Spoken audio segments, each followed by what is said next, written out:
자, 오후에 하나님 말씀은 이제 요한복음 20장 이제 후반부 보겠습니다. 자, 이제 부활하신 주님께서 이제 숨어 있는 제자들에게 나타나셔서 이게 자신을 보이시고, 또 이제 제자들은 그것을 보고 이제 주님 부활하셨다는 것을 알고 기뻐하죠. 그럼에도 불구하고 여전히 그 부활을 믿지 못하고 의심하는 그런 제자들이 있었다는 얘기죠. 특히나 요한복음 20장에는 그 제자가 대표적으로 누구인지를 여기서 상세하게 밝혀주십니다. 바로 도마죠, 그렇죠? 예. 자, 그래서 우리 한번 보죠. 거기 24절부터 27절을 보겠습니다. 그러나 열둘 가운데 하나로 디두모라 불리는 도마는 예수께서 오셨을 때 그들과 함께 있지 아니하였더라. 그러므로 다른 제자들이 그에게 말하기를 우리가 주를 보았다고 하나, 그가 그들에게 말하기를 내가 주의 손에 있는 못자국을 보고 또 내 손가락으로 그 못자국에 대어 보고 나의 손으로 주의 옆구리에 넣어보기 전에는 결코 믿지 않겠노라고 하더라. 8일 후에 제자들이 다시 집안에 있었는데 도마도 그들과 함께 있더라. 문이 잠겼는데 예수께서 오셔서 한가운데 서서 말씀하시기를 너희에게 평강이 있으라 하시고, 도마에게 말씀하시기를 내 손가락을 이리 내밀어 나의 손을 보고 너의 손을 내밀어 내 옆구리에 넣어보라. 그리하여 믿음 없는 자가 되지 말고 믿는 자가 되라고 하시니. 이렇게 나옵니다. 그렇죠? 예. 자, 1번을 보십시오. 25절의 말씀에 도마는 너무나 단호합니다. 그렇죠? 내가 주의 손에 있는 못자국을 보고 봐야 돼. 예, 보지 않고는 난 절대 안 믿겠다 이거죠. 내 손가락으로 못자국 대어보고 만져도 봐야 돼. 그렇죠? 나의 손으로 주의 옆구리에 넣어보기 전에는 결코 믿지 않겠노라. 누가 보면 되게 똑똑한 줄 알죠, 그렇죠? 예. 자, 이 말로 인해서 도마는 두고두고 의심 많은 제자라는 불명예를 안게 되었다는 거죠. 예.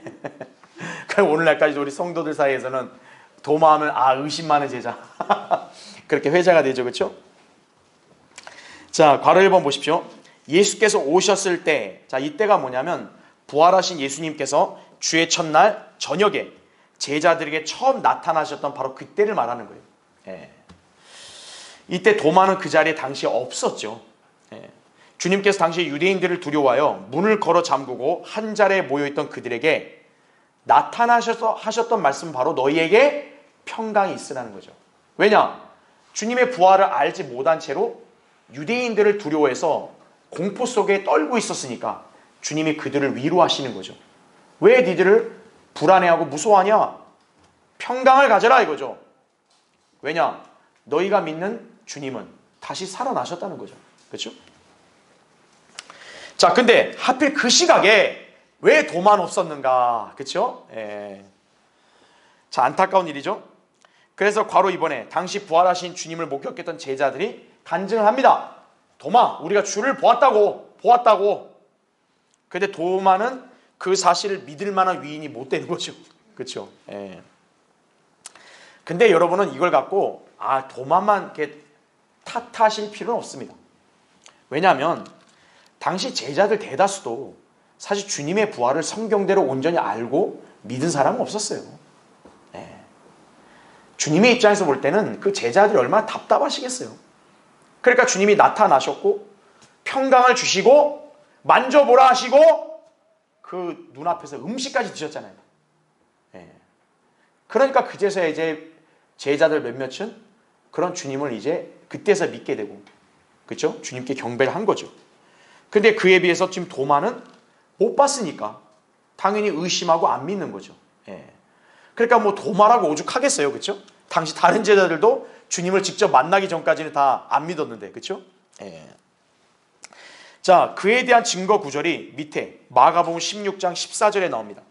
그 후 11명이 앉아 식사할 때 주께서 그들에게 나타나시어, 자 보세요, 그들의 믿음 없음과 마음이 완악한 것을 어떻게 하셨다고 그래요?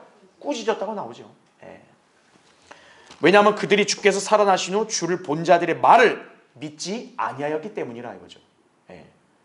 그러니까 주님이 부활하셨다는 것을 증언을 하는데도 안 믿었다는 거예요. 언제서야 이제 믿게 되냐? 직접 보고 주님 말씀 직접 듣고 주님이 그들 앞에서 음식 드시고 그러고 나니까 이제 그제서야 믿게 됐다는 거예요. 네. 그들의 그런 완악함 때문에 그런 거죠. 그렇죠? 또 마태복음 28장 16, 17절도 보면 제자들이 주님을 만나서 경배를 했지만 몇 사람은 의심하더라 그렇게 기록되어 있죠. 여기 몇 사람의 대표적인 유형이 바로 도마인 거죠. 예, 의심한 거죠. 자, 괄호 3번. 특히 도마는 지극히 현실주의적이고 계산적인 인물이었던 것으로 보여요. 그렇죠? 예. 날 못 믿겠는데, 좀 믿기지 않는데, 그 정도가 아니라, 너무 단호하죠? 나 주님 만나고, 손가락 만져보고, 넣어보고, 그 전까지 나 절대 안 믿어. 야, 이 정도로 계산적인 사람이 있을까요? 그죠? 예.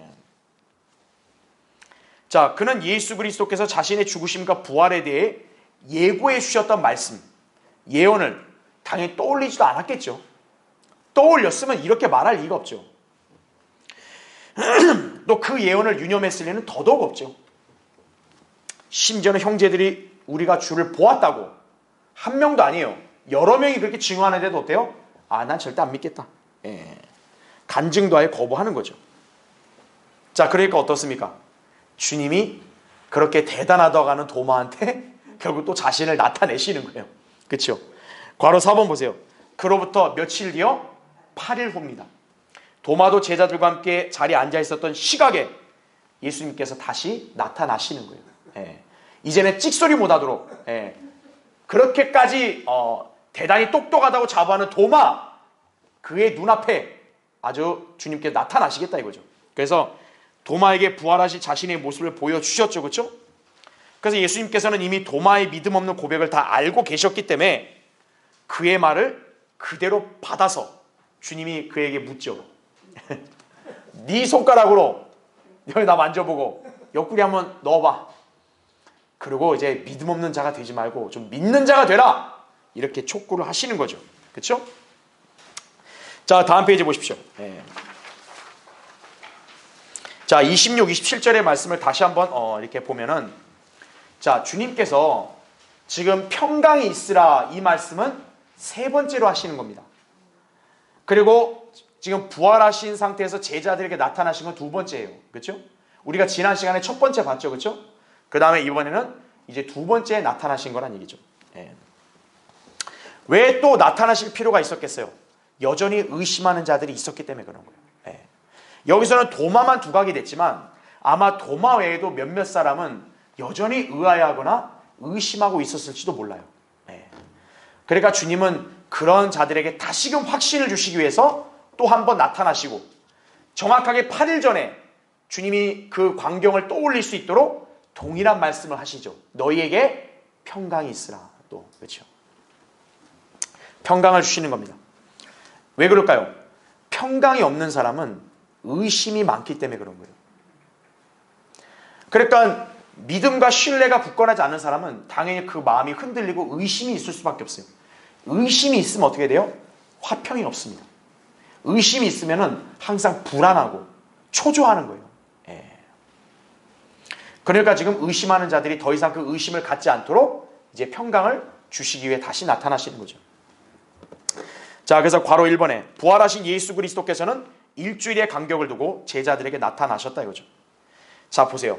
처음 나타났을 때도 제자들은 문을 잠그고 있었죠. 그렇죠? 아예 숨어버린 거예요. 자, 근데 주님이 부활하셨잖아요. 두려울 게 없어야 되잖아요. 그런데 지금 두 번째 나타나실 때도 어때요? 똑같이 문을 걸어 잠그고 있는 거예요. 그러니까 제자들은 여전히 의심과 불안 속에 두려워하고 있는 연약한 면모를 보여주는 거죠. 자, 그럼에도 불구하고 주님은 어때요? 다시 나타나셔서 그들에 대해서 또 질책하고 이러는 게 아니라 평강이 있으라 먼저 위로를 해주십니다. 자, 그래서 예수 그리스도의 부활을 의심하는 자들이 그 가운데 섞여 있었고 그 중에 아예 불신으로 꽉 찬 인물은 도마잖아요. 그런데 주님은 그런 그들을 먼저 나무라는 게 아니라 그래도 사랑하셔서 그들을 먼저 이렇게 위로해 주시고 다시금 평강을 주시는 거죠. 그렇죠? 우리는 이를 통해서 어때요? 주님의 자상하신 면모를 볼 수 있는 거예요. 주님은 우리를 이토록 자상하게 사랑하시는구나. 이렇게 도마만 뭐 특출난 게 아니고 사실 우리 다 어떻게 보면 도마처럼 때로는 의심 많고 때로는 연약하고 때로는 주님을 불신할 때가 있어요. 그런데도 주님은 어때요? 오래 참아주십니다. 그래서 그런 성도에게 다시금 위로를 주시고 평안을 주시는 거예요. 그러니까 주님의 사랑이 얼마나 참 깊은지 우리는 헤아릴 길이 없죠. 그렇죠? 자, 괄호 3번에 특히 주님은 도마에게 다시 한번 이렇게 말씀하죠. 그렇죠? 왜냐? 도마가 먼저 내뱉었잖아요. 난 절대 주님 만져보고 그 다음에 손가락으로 주님 옆구리 내가 넣어보기 전에는 안 믿겠다 그러니까 주님이 그걸 다 알고 계시죠? 그러니까 고스란히 되묻습니다. 야, 가서 넣어봐. 그리고 좀 믿음 없는 자가 되지 말고 믿는 자가 되라. 이렇게 주님이 그 도마에게 찔림을 주시는 거죠. 여러분, 도마의 정곡이 찔렸겠어요? 안 찔렸겠어요? 찔렸겠죠. 왜요? 자기가 8일 전에 했던 말이잖아요. 그게 내가 주님을 직접 만나고 내가 주님 만져보고 손가락으로 옆구리 넣어보기 전에 나 절대 안 믿는다. 근데 자기가 뱉었던 말을 지금 주님이 똑같이 하고 계시니까 이거 내가 했던 말 그때 주님 안 계셨는데 어떻게 알지? 주님은 하나님이신 거 다 알죠. 그렇죠? 여러분 뜨끔하지 않겠습니까? 예. 저는 그래서 흥미롭게도 우리 자신에게도 한번 교훈으로 이렇게 적용해 볼 필요가 있어요. 여러분도 때로 주님 앞에서 다른 사람 모르게 이렇게 낙심하고 주님 앞에서 실망스러운 그런 언행을 보이지 않았는가? 한번 돌아볼 필요가 있어요. 그럼 주님이 그걸 모르실까요? 교회와 목자는 모를 수 있겠죠. 왜? 여러분이 남모르게 할 수 있으니까. 근데 주님은 다 알고 계시는 거예요. 주님은 여러분이 몰래 얘기했던 거, 여러분이 주님 앞에서 실망스러운 면모 보인 거 다 알고 계시는 거예요. 만약에 그거를 주님이 여러분 앞에서 다시 그걸 그대로 말한다면 얼마나 참 부끄럽겠습니까? 그렇죠? 도마가 바로 그런 상태예요. 그러니까 우리는 도마는 이렇게 해도 참 왜 이러니 이렇게 의심도 많고 우리가 도마 탓만 할 게 아니에요. 사실 이를 통해서 우리도 교훈을 삼아야 돼요. 나도 도마처럼 어느 한순간은 주님을 실망시켜드리는 말을 하지 않았는가. 그럴 때 주님이 만약 그 말을 그대로 하면 나도 얼마나 부끄러울까. 특히 이런 일이 언제 있겠어요? 그리스도의 심판석 때 있겠죠. 주님이 여러분을 대면하면서 너 그런 말 했지? 너 왜 했니? 그러시면 어떡하겠냐 이거죠. 그렇죠? 그래서 우리는 늘 그런 걸 통해 또 경각심을 삼고 항상 우리는 인생의 어떤 경로에 있었든 주님을 실망시켜드리는 그런 언행을 하면 안 되겠구나. 그걸 우리가 배워야겠죠. 그렇죠? 도마는 자기 생에 이게 아마 굉장히 두고두고 이렇게 참 마음이 찔렸을 거예요. 그렇죠? 자, 28절부터 29절 보겠습니다. 자, 이제 도마가 바로 어떤 반응을 보이냐. 도마가 대답하여 주께 말씀드리기를 나의 주 나의 하나님이여 라고 하니 예수께서 그에게 말씀하시기를 도마야 내가 나를 보았으므로 믿는구나. 보지 않고 믿은 자들은 복이 있도다고 하시니라 말씀하는 거죠. 참 태세 전환도 빨라요. 그렇죠? 그러니까 이렇게 빨리빨리 전환할 때 빨리 해야 돼요.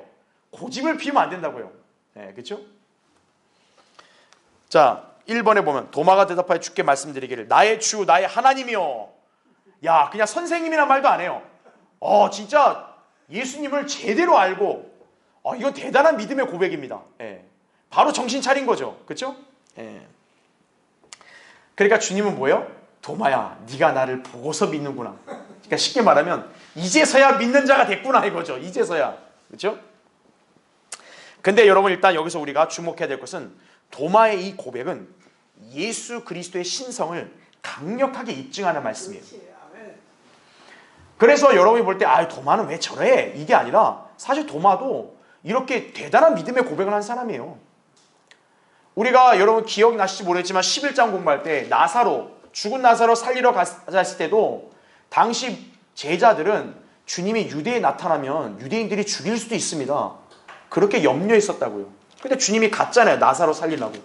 그때 도마가 무슨 발언을 했어요? 우리도 주님과 함께 죽으러 가자! 그런 거예요. 그러니까 도마는 의리파예요. 의리파 사실. 그렇죠? 어쨌든 참 나름 똑똑한 사람이에요. 그러니까 예수님을 빨리 태세 전환하고 아이고 나의 주 하나님 이렇게 고백하잖아요. 그렇죠? 똥꼬지 부린 사람보다 100번 난 거예요. 도마가. 그렇죠? 자, 그래서 괄호 1번의 내용을 간략하게 설명드리면 도마는 오래전도 아니에요. 딱 8일 전. 며칠 전만 해도 야, 주님 내가 직접 만나고 내가 손가락으로 만져보고 너 보기 전에 나 절대 안 믿어. 그랬던 도마가 어떻습니까? 주님이 되물었죠. 야, 너가 말한 대로 해봐. 너 해줄게. 야, 해봐. 그 도마가 진짜 했을까요? 정말이죠? 너는 이렇게 만져봤을까요? 그런 엄두도 못 냈겠죠. 그냥 곧바로 납작 엎드렸겠죠. 네. 얼마나 자기가 찔렸겠어요. 그렇죠? 주님 앞에 무릎을 꿇을 수밖에 없었고 자신도 모르는 사이에 주님을 나의 주, 나의 하나님으로 고백하게 되었던 거죠. 그렇죠? 자, 괄호 2번에 보면 도마가 이 일을 한 걸 굉장히 잘한 겁니다. 그렇죠? 처음부터 완벽한 사람이 어디 있겠어요? 그렇죠? 그러나 알았다면 어떻게 해야 돼요? 그대로 납작 엎드려 믿어야죠. 그러면서 도마는 훌륭한 제자예요. 예. 그래서 믿으신 거 보세요. 누구든 예수 그리스도를 향해 나의 주, 나의 하나님이라고 고백할 수 있다면 그 사람은 믿는 자가 되는 것이에요. 예. 좀 더 이렇게 순수하게 빨리 믿으면 좋았겠죠. 좀 늦었어도 어때요? 그래도 주님을 이제 확실하게 알았다면 이러한 믿음의 고백을 할 수 있어야죠. 예수님은 단순한 어떤 인간이 아니라 나의 구주이시고 나의 하나님이시라고 이렇게 믿고 고백할 수 있어야죠. 예. 주님께서 왜 지금 도마에게 나타났을까요? 도마를 망신 주려고 나타났을까요? 주님이? 너희놈 한번 혼나봐라 이랬을까요? 아니에요. 주님이 결국 도마에게 나타나신 것은 도마도 믿는 자가 되기를 원하셨기 때문에 나타난 거예요. 예. 그게 주님의 마음이고 제자들을 향한 사랑이에요. 주님은 도마를 막 무한 주려고 한 게 아니라고요. 다른 사람들 그래도 믿는데 왜 아직 너는 안 믿느냐 이거예요. 믿는 자가 되라는 얘기죠. 그렇죠? 자, 괄호 3번. 특히 도마의 고백대로 예수 그리스도를 나의 주, 나의 하나님으로 믿는 것은 굉장히 중요합니다. 왜냐하면 제가 여기 밑줄을 쳐놨죠. 예수 그리스도를 하나님의 아들로 믿어야만 뭐를 얻어요? 영생을 얻기 때문에 그런 거예요. 쉽게 설명하자면 오늘날 신약시대 죄인이 구원받으려면 어떻게 해야 돼요? 예수 그리스도를 하나님의 아들로 믿어야 되는 거예요. 그런 면에서 도마의 고백은 굉장히 중요한 고백인 거예요. 이거는 죄인이 멸망에서 생명으로 갈 수 있는 그런 답인 거예요, 이게. 예. 그래서 도마는 자기가 알고 했든 모르고 했든 결국 뭐냐? 그 한 고백은 오늘 이 시대를 사는 모든 인간들이 예수님을 두고 반드시 해야 될 고백인 거예요. 예, 예수 그리스도는 나의 주시고 또 나의 하나님이시다 이거죠. 그게 바로 그분을 하나님의 아들로 믿는 거예요. 여러분도 잘 아는 구절이 있지만 사도행전 8장 37절이 뭡니까? 에디오피아 내시 빌립이 내시한테 복음을 전하고 침례를 주기 전에 너가 먼저 확실히 믿어야만 침례받을 수 있다 그러니까 그때 내시가 뭐라고 고백합니까? 나는 예수 그리스도가 하나님의 아들이신 것을 믿나이다. 왜 이 고백을 합니까? 요한복음 20장에서 가리킨 주제를 바로 그거거든요. 예수 그리스도가 하나님의 아들인 걸 믿어야만 영생을 얻는 거니까. 그게 구원받은 표식이니까. 네. 근데 개혁성경에 그 구절이 다 없음이라고 삭제되어 있죠. 네. 심각한 변개가 되어 있는 거예요. 자, 그래서 하나님의 아들이라면 하나님을 가리키는 거예요. 그래서 그냥 예수를 믿는다가 중요하지 않습니다. 어떻게 믿어야 돼요? 예수님은 주다 이거죠. 그래서 주 예수 그 다음에는 그리스도로 믿어야 되는 거예요. 그래서 우리 바른 성경에는 사도행전 16장 30절 31절에 선생님 내가 구원받으려면 어떻게 됩니까? 바울이 딱 간단 명료하게 대답하죠.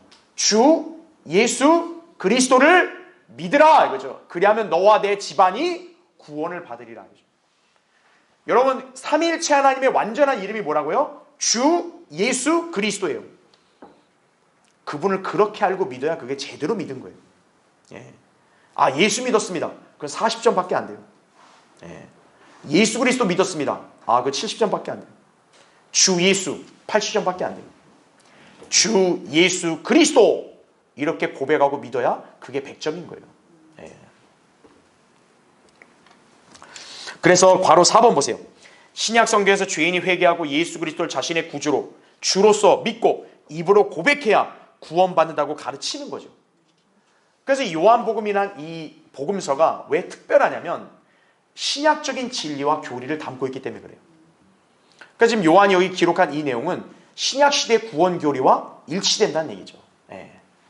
그래서 바울도 이렇게 기록했죠. 그 밑에 여러분이 너무나 잘 아는 구절, 로마서 10장 9절 10절에 내가 내 입으로, 자, 누구를 시인하래요?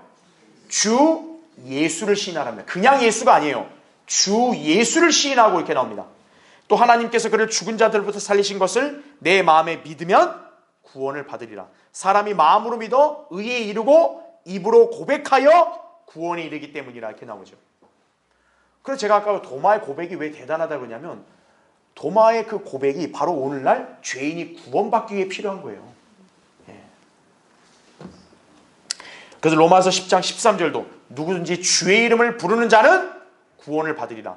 뭐예요? 예수의 이름이 아니죠. 주의 이름을 부르는 자예요.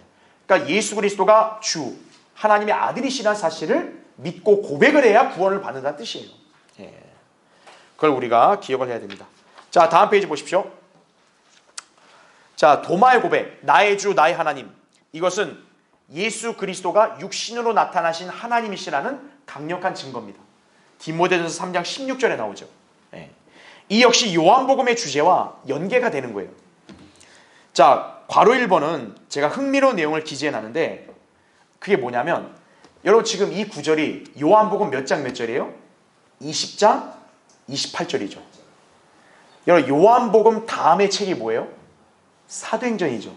사도행전 20장 28절에는 어떤 내용이 있냐? 예수 그리스도의 피가 하나님의 피라는 사실을 증거하고 있어요. 잘 보세요. 예수님이 하나님이시라는 것이 요한복음 20장 28절. 그 다음 책인 사도행전 20장 28절은 예수님의 피가 하나님의 피라는 것을 증거하고 있는 거예요. 예. 그러니까 20장 28절 굉장히 흥미롭게 연결되어 있죠. 그렇죠? 예. 성령님께서는 바로 이 두 책과 같은 장 같은 절을 엮어 놓으심으로써 우리에게 좀 더 정확하게 예수님의 신성을 이렇게 가르쳐 주시려는 것이 아닌가 그런 생각이 듭니다. 그렇죠? 예. 외우기도 쉽죠? 요한복음 20장 28절, 사도행전 20장 28절 다 예수 그리스도의 신성을 증거하는 거예요. 예. 그분이 하나님이시라는 뜻이죠. 그렇죠? 자, 괄호 2번 보십시오. 자, 밑줄을 쳐놨는데 만약 예수 그리스도께서 육신을 입고 오신 하나님이 아니시라면 예수님은 사람들로 하여금 신성 모독죄를 범하도록 방치하신 셈이 되는 거예요. 왜입니까? 지금 이 도마의 고백은 일종의 경배예요. 경배는 뭐냐? 그 대상을 하나님으로 드높이는 거거든요. 지금 도마는 예수님을 앞에 두고 하나님으로 드높이죠. 자, 만약에 예수님이 하나님이 아니라면 그거를 받아들이면 돼야 안 돼요? 안 됩니다. 도마한테 옛기놈! 어디에서 그런 말, 함부로 그런 말을 해. 이렇게 나오셨어야 돼요. 근데 주님은 뭐라 그래요? 도마야, 네가 나를 보고서 믿네? 주님은 도마의 고백을 그대로 받으신 거죠. 바로 그게 뭡니까? 예수님이 하나님이시기 때문에 경배와 그런 하나님이라는 고백을 받으시는 거예요. 만약 예수님이 하나님이 아니라면 지금 도마가 이렇게 고백했는데 야 도마야 네가 나를 보고 믿네? 이렇게 얘기했다면 신성 모독죄를 범하는 거죠. 그거야말로. 그렇죠? 자, 이 외에도 주님은 사람들로부터도 경배를 받으셨습니다. 그래서 예수님이 하나님이 아니시라면요, 이거는 굉장히 위험한 일이 되는 거예요. 예. 예수님이 하나님이시니까 어떤 거예요? 당시 초림 때 무리들이 예수님께 경배를 했어도 예수님은 받으시는 거예요. 거절 안 하시고. 자, 그 밑에 예가 나오죠. 마태복음 14장 33절에도 배에 있는 사람들이 와서 주를 경배하며 말씀드리기를 참으로 주님은 하나님의 아들이시니다라고 하더라. 이렇게 나오죠. 주님이 하나님의 아들. 이게 하나님이라는 뜻이잖아요. 그러니까 경배했단 말이 나오는 거죠. 그렇죠? 또 요한복음 9장 38절에도 그때 그가 말씀드리기를 주여 내가 믿나이다 하고 주께 경배하더라. 날 때부터 소경된 자가 예수님이 이제 그의 눈을 치유시켜주고 나서 나타나시고 남에 너 하나님의 아들을 믿냐? 그랬더니 소경이 믿습니다. 그래서 예수님이 내가 그다. 그러니까 지금 이 소경이 어떻게 했어요? 그대로 납작 엎드려서 예수님께 경배하고 있죠. 그때 예수님이 거절했어요? 안 했어요? 거절 안 했습니다. 왜냐? 그분이 하나님이시니까요. 그렇죠? 예. 자, 괄호 3번 보세요. 예수님 외에 다른 인간들, 천사도 절대로 경배를 받지 않았습니다. 사도행전 10장에 베드로가 그 예예요. 베드로가 이제 코넬료 앞에 나타났더니 코넬료가 막 경배를 하려고 그러니까 어때요? 베드로가 말립니다. 일어서 나도 사람이라고 경배를 거절하죠. 계시록 22장 9절에도 사도 요한이 그 천사에게 막 경배하려니까 천사가 말리죠. 나도 당신과 같은 동료 종이다. 하나님께만 경배하라 이렇게 나오죠. 예. 그러니까 선지자도 그렇고 사도도 그렇고 천사까지도 경배를 거절해요. 오직 누구만 경배를 받아요? 예수 그리스도만 경배받아요. 왜요? 그분이 하나님이시니까. 그렇죠? 자, 그러니까 주님께서는 이 도마의 고백을 듣자 믿는다고 인정하셨던 거죠. 도마야, 네가 나를 보고서 이제야 믿는구나 이거죠. 그렇죠? 예. 자, 3번 보세요. 그게 29절에 주님이 아쉬움에 찬 그런 말씀하는 거죠. 도마야, 내가 나를 보았으므로 믿는구나. 자, 여기 굉장히 중요한 말씀이 나옵니다. 어떤 사람? 보지 않고 믿는 자는 복이 있도다 이거죠. 예. 자, 이 구절은 예수님의 승천부터 교회가 휴거될 때까지 시대를 사는 모든 그리스도인들에게 훌륭한 영적 교훈을 줍니다. 자, 여기서 여러분은 어떤 이렇게 위로와 은혜를 받을 수 있냐? 우리는 그 사도인 도마보다 더 복된 사람이라는 거예요. 그렇죠? 여러분의 인격이나 여러분의 믿음의 상태가 어떻든 상관없이 여러분이 예수 그리스도를 믿고 구주로 영접하여 구원을 받았다면 여러분은 도마보다 더 복된 사람이라는 거예요. 예. 지금 주님은 도마에게 아쉬움을 표하죠. 야, 물론 한계를 아세요. 주님은 그 당시에 사람들의 한계를 아신다고요. 그럼에도 불구하고 믿음이라는 이 영역을 봤을 때는 도마의 믿음은 아쉬움이 남을 수밖에 없습니다. 왜냐? 보고 믿은 거니까. 그래서 예수님은 장차 보지 않고 믿을 사람들이 있음을 암시해 주신 거죠. 그 사람들이 복된 사람이다 이거죠. 자, 괄호 1번 보세요. 그래서 제가 밑줄을 쳐놨죠. 보지 않고 믿은 자들, 바로 성경대로 믿는 그리스도인들을 말합니다. 예. 그래서 괄호 2번 보세요. 보지 않고 믿은 것은 곧 마음으로 예수 그리스도를 믿는 것을 의미한다는 얘기죠. 예. 여기 마음을 지칭하는 하트, 이 하트는 우리의 어디에 속한 영역이라고요? 혼에 속한 영역입니다. 그래서 여러분이 아셔야 될 게요. 왜 주님이 여러분의 마음을 원하실까요? 그 마음은 여러분의 자아인 혼의 영역에 있다 보니까 여러분이 주님께 마음을 드리잖아요. 그건 곧 여러분 전부를 주님께 바쳤다는 것과 똑같기 때문에 그런 거예요. 네. 돈 줄 수 있습니다. 시간 하나님께 드릴 수 있습니다. 왜? 그거는 우리가 가진 거의 일부니까. 그런데 마음은 어때요? 우리 혼에 있는 거다 보니까 우리 자체인 거예요. 마음은. 그래서 마음을 주는 건 뭡니까? 나 자체를 다 준 거예요. 그래서 신기하게도 마음이 영어로 하트죠. 하트가 뭡니까? 우리 심장을 하트라 가리키죠. 사람이 심장이 없으면 어때요? 죽어요. 예. 그러니까 이 하트를 또 어떻게 그립니까? 이렇게 하트 모양 사랑 그리잖아요. 그렇죠? 예. 그래서 사랑하는 사람한테 어때요? 나는 당신을 내 마음을 다해 사랑한다고. 그래야 감동이 오는 거예요. 그렇죠? 예. 형제들은 자매들을 마음을 다해 사랑해야 된다고 해야 되는 거예요. 예. 입으로만 아이고 얘가 잘해주지 나 사랑하지 이게 아니에요. 예. 마음을 줘야 되는 거예요. 예. 그게 사랑이라는 얘기죠. 자, 주님께서 여기서 보지 않고 믿는 사람들 특징이 바로 뭐냐? 마음으로 예수 그리스도를 믿은 사람들이에요. 예. 자, 우리 한글로는 마음이란 단어 똑같지만 영어에는 하트도 있고 마인드가 있어요. 그 마인드가 지성이거든요. 정확히 말하면. 대다수 교회 다니는 사람들은 마인드로 예수님을 믿어요. 자기 지성으로. 그러니까 그 사람들은 예수님께 자기 전부를 드린 게 아니죠. 자기 하트로 믿은 게 아니니까. 구원받은 사람이 왜 기독교인과 다르냐? 구원받은 사람은 자기 하트를 주님께 드렸기 때문에 그러는 거예요. 그게 보지 않고 믿은 사람들이에요. 예. 그러니까 어때요? 입으로 그분을 고백하고 구원에 이르렀고 지옥에 가지 않게 되었던 거죠. 그러니까 복 있는 사람이죠, 우리가. 그렇죠? 예. 그래서 괄호 3번에 예수님께서는 바로 그런 우리를 두고 복 있는 사람이라고 말씀하신 것이다 이거죠. 그래서 로마서 9장 33절에도 누구든지 그를 믿는 자는 부끄러움을 당하지 아니하리라 이렇게 해야죠. 부끄러움 당하지 않다 이거죠. 자, 예수 그리스도를 믿지 않는 사람은 언제 부끄러움을 당하냐? 백보자 심판 때 당하는 거예요. 예. 왜죠? 그 사람의 모든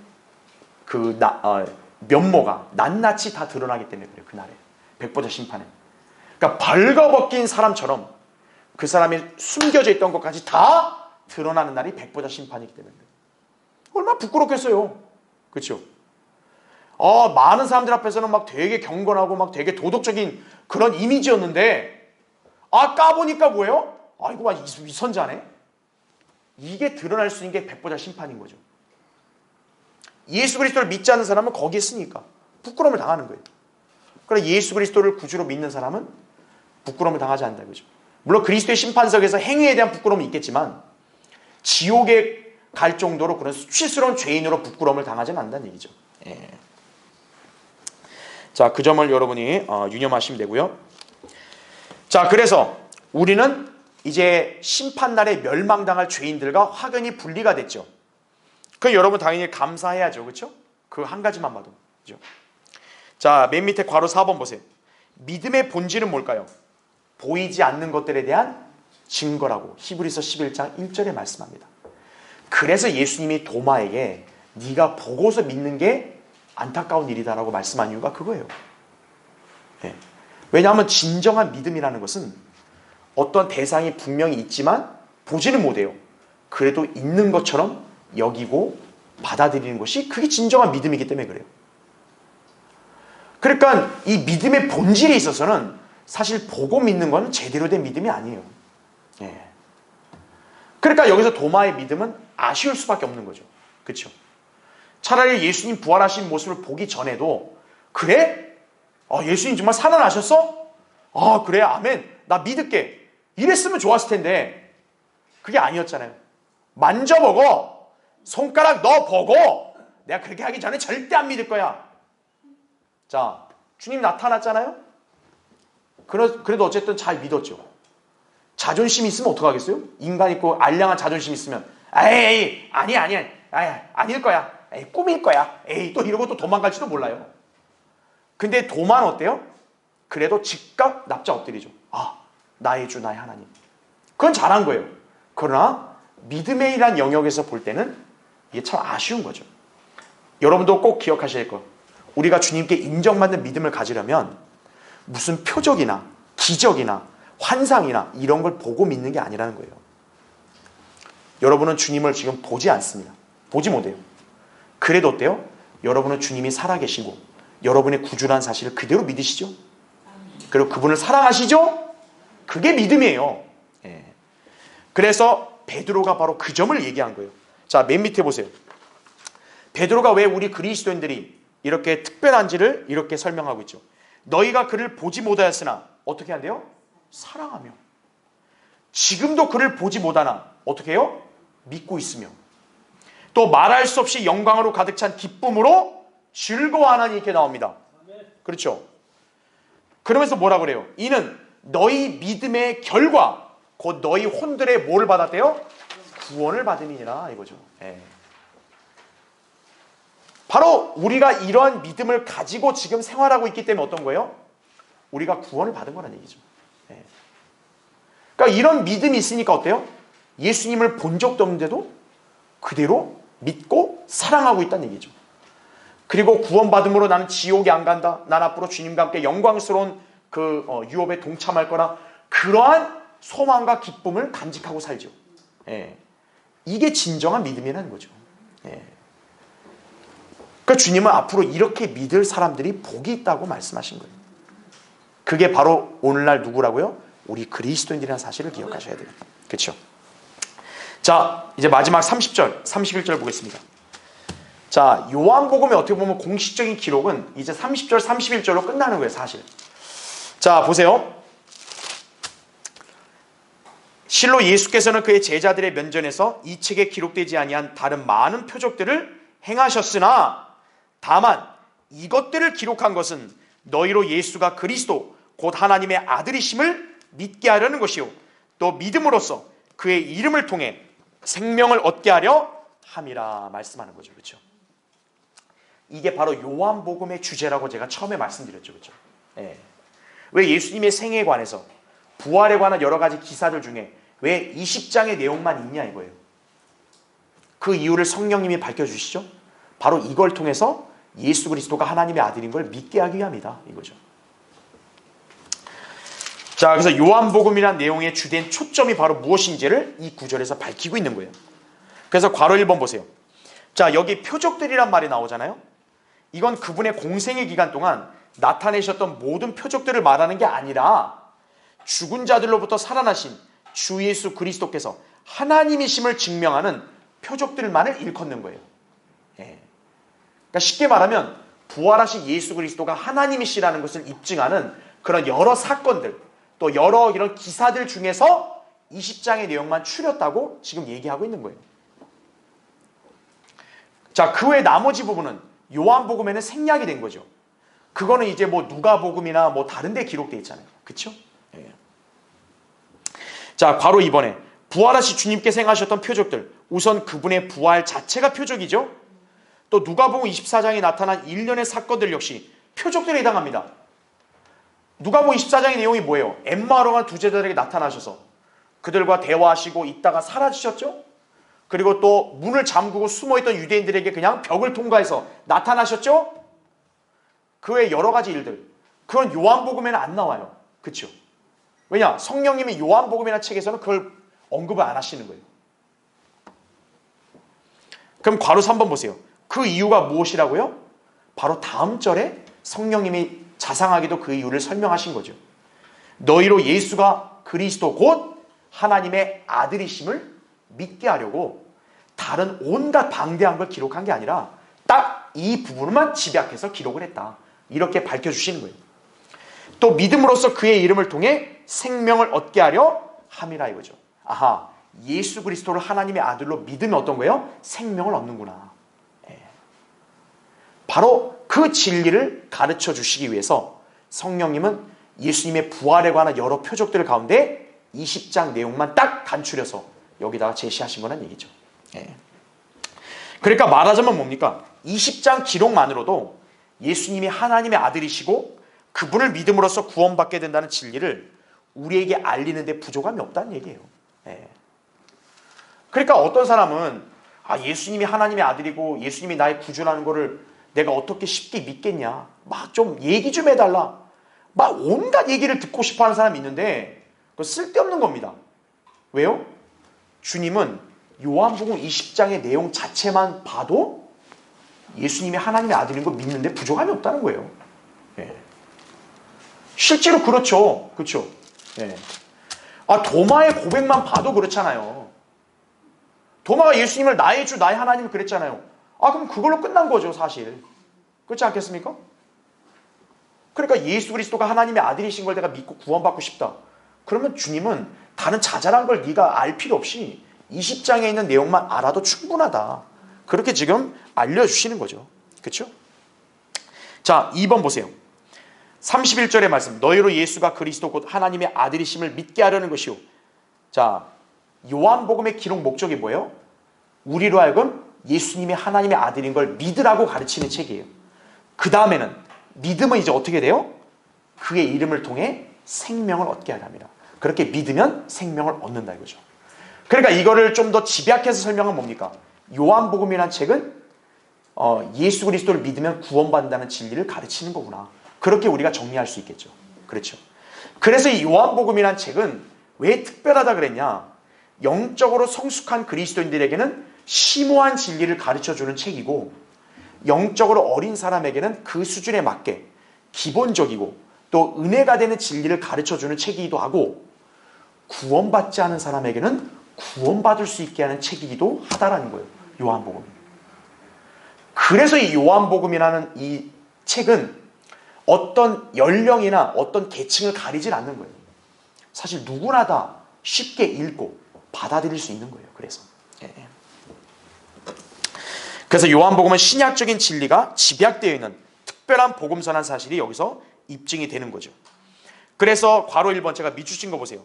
요한복음이 다른 복음서들과 달리 예수 그리스도께서 하나님이심과 그분을 믿음으로써 영생을 얻는다는 진리를 강조하는 이유 역시 신약적인 진리들을 계시해 주기 때문에 그런 거란 얘기예요. 신약적인 진리들. 마태복음이나 마가 누가복음 같은 경우는 신약적인 진리가 그렇게 많이 나오진 않습니다. 특히나 마태복음은 완전히 그냥 구약의 율법시대 경륜에 해당되는 책이에요. 사실상. 그러니까 그런 복음서를 보면 예수님이 하나님의 아들이라는 점을 간간히는 알 수 있습니다. 그런데 요한복음처럼 딱 이렇게 그 진리를 집약시켜 놓진 않았다는 얘기예요. 요한복음은 어때요? 시작부터가 태초에 말씀이 계셨고 그 말씀이 하나님과 함께 계셨으니 그 말씀은 하나님이다. 그러니까 예수님 자체가 태초에 하나님이다로부터 시작을 해요. 요한복음은.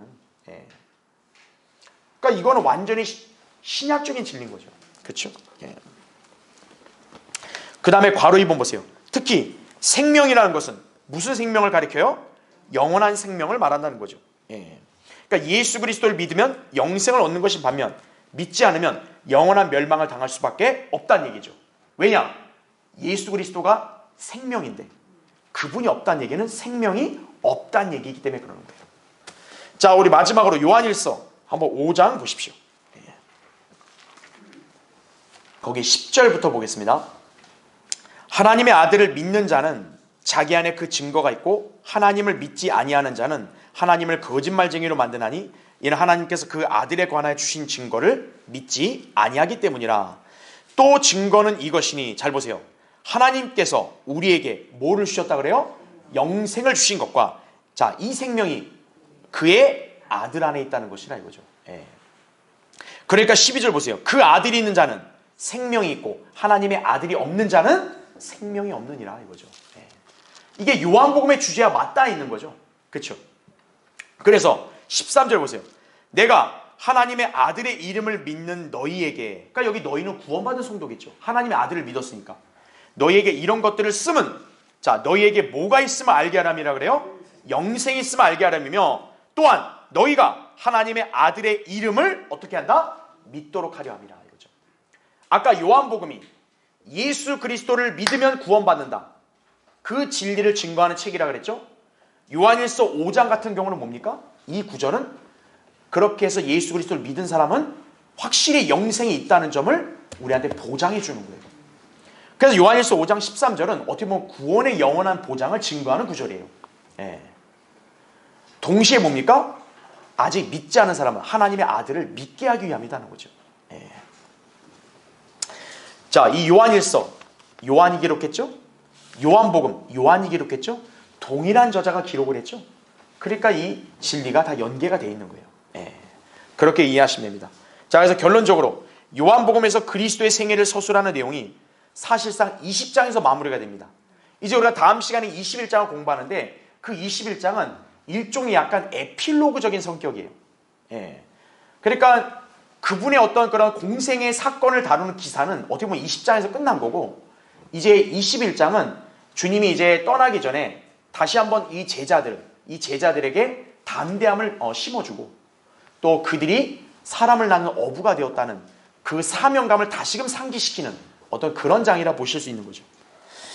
자, 이 서신에서 강조하는 것, 결국 예수 그리스도께서 부활하심으로 그분이 하나님이시고 그분을 믿으면 구원받는다는 사실이다 이거죠. 그러니까 요한복음은 시작부터가 뭐예요? 누구든지 그를 영접한 사람에게는 하나님의 아들들의 권세를 주셨으니 믿는 사람에게 믿으면 구원받는다 얘기하죠. 요한복음 마지막에 해당되는 장도 어때요? 예수 그리스도를 믿음으로써 구원을 받는다는 진리로 막을 내리는 거죠. 요한복음의 책은 그렇게 전개가 된다는 사실을 기억하시면 되는 거예요. 자, 다음 시간에 이제 마지막 21장 공부하겠습니다.